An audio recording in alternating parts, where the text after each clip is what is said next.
কেন তুমি অভিনয় করছো? Man is a destiny bound animal. মানুষ হইল নিয়তির দাস। প্রকৃতি মানুষকে বদলে ফেলে, কিছু কিছু মানুষ কেমন করে যেন বদলে যায়।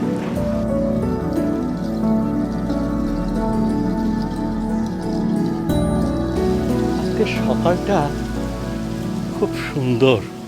এই জগৎ সংসারের সৌন্দর্যে কোনো কমতি নাই।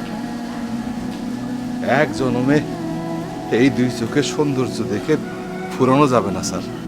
যার মন ভেজে তার অল্পতেই ভেজে, না হলে সমুদ্র উপর করে দিলেও ভিজবে না স্যার। আসলে একজন শিল্পীর কোনো জাত, ধর্ম, বর্ণ কিছুই থাকা উচিত না। একজন অভিনেতা যদি নিজেকে চিনতে না পারে, জানতে না পারে, তার দ্বারা তো অভিনয় করা সম্ভব না।